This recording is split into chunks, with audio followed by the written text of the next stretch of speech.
হৈছে ইতিহাস হৈ থাকিব নেকি?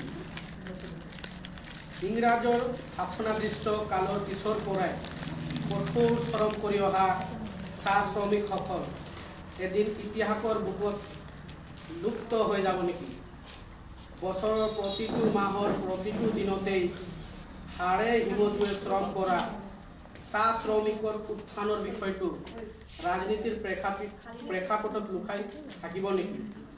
কত যে বৰ্ষৰ পৰা অসমীয়া জাতিৰ অস্তিত্বৰ স্বাৰ্থত চাহক বিশ্ব দৰবাৰত প্ৰতিষ্ঠিত কৰা চাহ শ্ৰমিকসকলৰ অৱস্থা আজিৰ বিজ্ঞান প্ৰযুক্তিবিদ্যাৰ দিনতো উন্নত হৈছেনে? কিঞ্চিত পৰিমাণৰ দৈনিক হাজিৰাৰে শ্ৰমদান কৰা চাহ শ্ৰমিকসকলৰ সপোন দিঠকত পৰিণত হৈছে নেকি? জীৱনৰ প্ৰতিটো দিনতে শ্ৰম কৰি চাহৰ মান মৰ্যাদা বঢ়োৱা চাহ শ্ৰমিকসকল ইতিহাসৰ বুকুত কেৱল নাম মাত্ৰহে হৈ থাকিব নেকি? চাহ শ্ৰমিকসকলৰ মান মৰ্যাদা আশা ভৰসা অধিকাৰ ইতিহাসৰ বুকুত বিলীন হৈ যাব নেকি? চাহ শ্ৰমিকসকল ইতিহাস হৈ থাকিব নেকি? Thank you. আমি ওপৰত আৰু গুচি যাম, কনফিডেন্স বাঢ়ি থাকিব না। আৰু কনফিডেন্স ওপৰ লেভেল বাঢ়িলে এইটো আমাৰ নেদেখা এটা অলংকাৰ হৈ যাব, মানে কপি হয় না। এতিয়াৰ পৰা আমি দুইজনে ৰেডিঅ' চেণ্টাৰ গৈ আহিছোঁ, তো এনেকৈ আমি অনাতাৰ শিল্পী হৈ গ'লোঁ না। যেনেকৈ যে এই যে ঝুমুৰ গান গায় না, এইবোৰ কৰে তাৰ শিল্পী থাকে না, অনাতাৰ শিল্পী। এনেকৈ আমি ৰেডিঅ' চেণ্টাৰত গৈ গাই আহিলোঁ। তো এটা ওপৰত এটা এক্সট্ৰা ডেজিগনেশ্যন লাগি যায়। মানে আমি ধৰি লওক ছ'চিয়েল ছাৰ্ভিচ কৰোঁ বা চাকৰি জীৱনত আছোঁ, কিবা কৰোঁ, কিন্তু আমি কবিও হওঁ। তো তোমালোকেও যদি তেনেকৈ সৰু সৰু ট্ৰাই কৰিব লাগে মানে। আৰু বাইদেউহঁতে বহুত ছাপোৰ্ট কৰে ডান্সৰ বা অন্যান্য প্ৰগ্ৰামত, এইবোৰত আমি এক্টিভিটিত পাৰ্টিচিপেট কৰিব লাগে আৰু অকণমান এণ্টাৰটেইনমেণ্ট কৰিব লাগে, মজা ল'ব লাগে। মজা মানে কোনোবাই ডান্সে ইয়াত কৰিছা, সেইটো এটা মজা, বেলেগৰ কাৰণে নহয়, শান্তি পাইছে না। এতিয়া কবিতা আমি কৰিছোঁ, ইয়াত পইচা খৰচা হোৱা নাই, আমাৰতো এখেতৰ পৰা একো নাপাওঁ, কিন্তু এইটো এটা শান্তি পাইছোঁ, হেপিনেছ চবৰে নিজৰ নিজৰ। তোমালোকৰো কিছুমান উইচ থাকে, সেইদিনা তোমালোকে ইয়াত ইমান ধুনীয়াকৈ বিউটি কম্পিটিশ্যন তোমালোকে এইটো পাৰ্টিচিপেট কৰিছে না, আনবিলিভেবল। ময়ো তেনেকুৱা মানে চোৱাই নাই, মানে চাইছোঁতো টিভিত চাইছোঁ, ফেশ্বন শ্ব'ৰ এই যে চাই থাকোঁ মানে, আৰু য'ত এনেকৈ দেখাই থাকে। আৰু তেনেকুৱা আনকমনবোৰ কৰি থাকিব লাগে আৰু লাইফটোক আনন্দ ল'ব লাগে, মজা ল'ব লাগে, এণ্টাৰটেইনমেণ্ট। কালকে কিয়া পতা উত্তৰ বিচাৰি ফুৰোঁ মনত বাস কৰা প্ৰশ্নবোৰত। মোৰ হৃদয়ে হাহাকাৰ কৰে কিবা এটাৰ মানে, অদৃশ্য আৰু অজ্ঞতা, এটা ৰহস্য মই নিজৰ বুলি ক'ব নোৱাৰোঁ। পথটো খন্তেকত মুকলি হোৱা যেন লাগিলেও খন্তেকত আকৌ একা বেকা, আৱেগবোৰ ঘূৰি ফুৰে শৰতৰ বিস্তৃত পাতৰ দৰে। দিশ বিচাৰোঁ ৰাতি দিনে, তথাপিও দিগন্তৰ কুঁৱলী মোৰ বাট অস্পষ্ট কৰি পেলায়। মই কি বিচাৰোঁ? এটা সপোন, এটা লক্ষ্য, এটা ভাগ্য, নে কেৱল সান্তনা সকলো অনিশ্চয়তাৰ দিশে? টিক টিক কৰি থকা সময়ে হেৰাই যোৱাৰ লগে লগে স্মৃতিবোৰ অম্লান হৈ পৰে। মই মোৰ বাট পাহৰি যাওঁ আৰু বিপথে পৰিচালিত হৈ যাওঁ। চিন্তাবোৰ এৰি শৰৎকালৰ পাত দুঘৰ হোৱাৰ দৰে মই ভিতৰলৈ চাওঁ, মোৰ পথ প্ৰদৰ্শক পোহৰ বিচাৰিবলৈ। আন্ধাৰত এটা ছবি ৰাতিটোৰ মাজেৰে জিলিকি থাকে। Thank U. নৱেম্বৰ 1952 1992 কালিনগৰ চাহ বাগিচা কৰিমগঞ্জ। আৰু তেখেতৰ মৃত্যু হৈছিলে 25 নৱেম্বৰ 2021 চনত। মৃত্যুৰ আগমুহূৰ্তলৈকে তেখেতে এপ'ল' হস্পিটেল নিউ দিল্লীত এডমিট হৈ আছিলে, তাতে মৃত্যু হৈছিলে। তেখেতৰ শিক্ষাৰ কথা যদি আমি কওঁ, তেখেতে স্মৃতি আহনজ কলেজত প্ৰথম শিক্ষা গ্ৰহণ কৰিছিলে, তাৰপিছত যোৰহাট কলেজত, তাৰপাছত ডিব্ৰুগড় কলেজত। আৰু তেখেতে যি কবিতা লিখিছিলে, তেখেতে বহুতো বঁটাও পাইছিলে। তেখেতে সাহিত্য একাডেমী বঁটা 2018 চনত লাভ কৰিছিলে। লগতে তেখেতে অসম উপত্যকা সাহিত্য বঁটা 2017 চনত লাভ কৰিছিলে। আৰু গণতন্ত্ৰদেৱৰ পিতৃৰ নাম আছিলে লক্ষীনাথ তাঁতীয়া, তেখেতৰ মাতৃৰ নাম আছিলে বৈতৰণী তাঁতী। তেখেতে শিক্ষা গ্ৰহণ কৰা সায়েন্সৰ ষ্টুডেণ্ট আছিলে আৰু তেখেতৰ পুৰস্কাৰ আৰু সন্মানসমূহ আৰু কিছুমান আছে, এইবোৰ আমি কৈ দিছোঁ। সদস্যজাতিয়ে লাভ কৰা পুৰস্কাৰসমূহ তথা সন্মানসমূহ হৈছে 1992 চনত অসম কবি সমাজে আগবঢ়া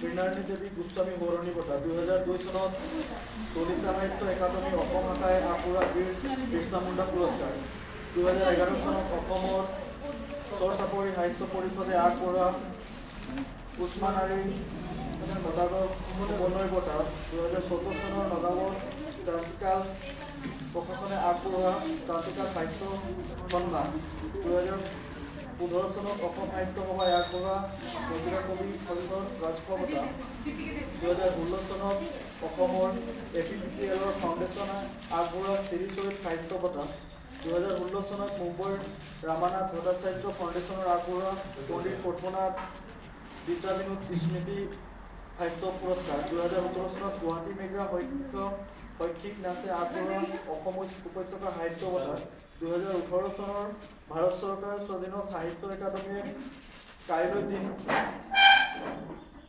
2018 চনত ভাৰত চৰকাৰৰ অধীনত সাহিত্য একাডেমী বঁটা, 2020 চনৰ অসম চাহ জনগোষ্ঠী সাহিত্য সভাই আগবঢ়োৱা মেঘৰাজ কৰ্মকাৰ বঁটা। এইখিনি আছিলে তেখেতৰ বঁটাসমূহ। আৰু তেখেতৰ লিখা বহুতো কিতাপ আছে, মই আশা কৰোঁ আপোনালোকৰ যাতে কিনি পঢ়িব আৰু তেখেতৰ জীৱনৰ, তেখেতৰ কৰ্মৰাজি, তেখেতৰ হিষ্টৰী আপোনালোকেও জানিব, যাতে উঠি অহা নৱপ্ৰজন্মক আপোনালোকেও শিকাব পাৰিব।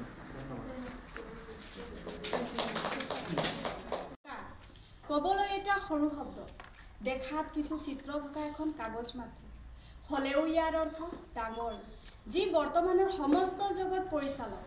ইয়াক পোৱাৰ আঘাত সৎ অসৎ সকলো কৰ্মতে লিপ্ত আদিৰ সমস্ত জগত। মানৱ জাতিৰ জীৱনত ইয়াৰ স্থান ইমানেই উচ্চ, যিয়ে পৰিয়ালৰ প্ৰয়োজনীয়তা শেষ কৰিছে, বন্ধুত্ব আপোনত্ব সকলো নোহোৱা কৰিছে। প্ৰত্যেকে ইয়াৰ পাছত এনেকুৱাকৈ দৌৰ মাৰিছে, নিজৰ আপোনজনক পিছত এৰি থৈ গৈছে। ইয়াক পোৱাকেই জীৱনৰ একমাত্ৰ লক্ষ্য কৰিছে। জীৱনৰ আচল সুখ যে নিজ পৰিয়াল বন্ধুৰ লগত, সেয়া কোনো নুবুজা হৈ পৰিছে। জীৱনটো জীয়াবলৈ যে মাত্ৰ 3টা প্ৰয়োজনৰ কথা সকলোতে লিপিবদ্ধ, সেয়াও সকলোৱে আওকাণ কৰিছে।